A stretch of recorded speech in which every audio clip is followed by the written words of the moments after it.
প্রশাসনকে 24 ঘন্টার আলটিমেটাম দিতে চাই। প্রশাসন যদি চুপ থাকেন তাহলে সাধারণ শিক্ষার্থীরা কিন্তু আবার হাতে লাঠি নেবে। ভাওয়াল বদর আলম সরকারি কলেজ সমাজবিজ্ঞান বিভাগের মাস্টার শেষ পর্বের শিক্ষার্থীকে ছুরি দিয়ে কলেজ ও তিনতলা রাস্তার মাঝামাঝি স্থানে আহত করেন ছিনতাইকারীরা। এতে ক্ষুব্ধ হন ছাত্র জনতা শ্রমিকরা।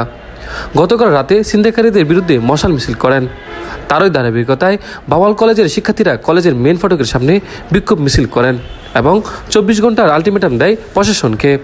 শিক্ষার্থীরা বক্তব্যে বলেন, রাত 11টা থেকে 11:30টার ভিতর ভাওয়াল কলেজের গেট এবং 10তলা বিল্ডিং এর মাঝামাঝি জায়গায় আমাদের মাস্টার্সের বড় ভাই আনিস ভাইয়ের উপর ছিনতাইকারীর হামলা হয়েছে। ওনার মোবাইল এবং টাকা ছিনতাই করেছে। সেই ছিনতাইকারীদের বিরুদ্ধে আমরা এখানে দাঁড়িয়েছি সাধারণ শিক্ষার্থীদের পক্ষ থেকে অবস্থান কর্মসূচি এই মানববন্ধনে দাঁড়িয়েছি। কেননা ছিনতাইকারীদের যে উৎপাত বেড়ে গেছে ভাওয়াল কলেজ এরিয়ায়, সেই উৎপাতের বিরুদ্ধে সকলে একত্রিত থাকতে হবে, তাদেরকে রুখে দিতে হবে। কোন ছিনতাইকারীর ঠিকানা ভাওয়াল কলেজের এরিয়ায় হবে না। সেই হামলার তীব্র প্রতিবাদ জানাচ্ছি এবং প্রশাসনকে বলে দিতে চাচ্ছি 24 ঘন্টার ভিতর আপনারা পদক্ষেপ গ্রহণ করুন। যেই ছিনতাইকারীরা আনিস ভাইয়ের উপর হামলা করেছে, ওনার মোবাইল নিয়েছে, ওনার বিকাশে টাকা ছিল তা নিয়ে গিয়েছে, তা উদ্ধার করুন এবং প্রত্যেকটা ছিনতাইকারী বিচারের ব্যবস্থা করুন। কেননা আপনারা যা কোনোভাবেই দেশের জন্য আপনাদের জন্য ভালো হবে না। আমরা যদি আনিস ভাইয়ের বিচার না পাই, আনিস ভাই যদি সুস্পষ্ট বিচার না পাই, তাহলে কিন্তু আমরা এই ভাওয়াল কলেজ এরিয়ায় আবার অবস্থান কর্মসূচি নিব। তখন কিন্তু প্রশাসন আপনি কিছুই বলতে পারবেন না, কেননা আপনি পদক্ষেপ নেননি। তাই আমরা 24 ঘন্টার আলটিমেটাম দিচ্ছি, আপনি এটা পদক্ষেপ গ্রহণ করুন। আমরা ভাওয়াল কলেজ ছাত্র জনতা প্রশাসনকে 24 ঘন্টার আলটিমেটাম দিতে চাই। আমাদের বন্ধুর উপরে যে সন্ত্রাসী বাহিনী আঘাত করেছে তাকে আগামী 24 ঘন্টার ভিতরে গ্রেপ্তার করে তার শাস্তি নিশ্চিত করতে হবে।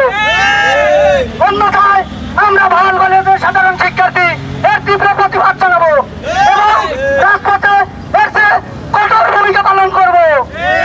সন্ত্রাসী দুর্বৃত্তদের ছুরিকাঘাতের হামলায় গুরুতর আহত হয় এবং তার সাথে থাকা অর্থ এবং মোবাইল সহ সবকিছু দুর্বৃত্তরা ছিনিয়ে নিয়ে চলে যায়। তো আমি যে ঘটনাটা উল্লেখ করলাম সেটি শুধু একটি নিছক ঘটনা নয়, এটি গাজীপুর চৌরাস্তা এবং ভাওয়াল কলেজের আশেপাশের দৈনন্দিন প্রাত্যহিক ঘটনা। এটা কোনো বিচ্ছিন্ন ঘটনা নয় এবং এই ঘটনাগুলো কারা ঘটায় আমরা সকলেই অবগত। এইখানে বিগত সময়ের যে 17 বছরের স্বৈরাচার শাসকের ফেসিবাদ দোসর তৈরি হয়েছিল, তাদের সাঙ্গপাঙ্গরা যেভাবে একটি অপরাধের অভয়ারণ্য তৈরি করেছিল ভাওয়াল কলেজকে কেন্দ্র করে, সেই সাঙ্গপাঙ্গরা চলে গেলেও কিন্তু তাদের প্রেতাত্মারা আজকেও বিভিন্ন রূপে অবস্থান করছে।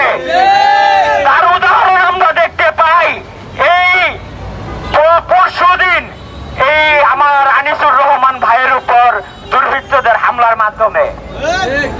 এই হামলাকে শুধু একটি ছিনতাইয়ের হামলা হিসেবে আমরা আখ্যায়িত করে এটাকে বিচ্ছিন্ন করলে চলবে না। এটাকে একটি গভীর ষড়যন্ত্রের অংশ হিসেবে আমি মনে করছি। তারা তাদের যেই অপকর্ম সেখান থেকে কিন্তু থেমে নেই। তারা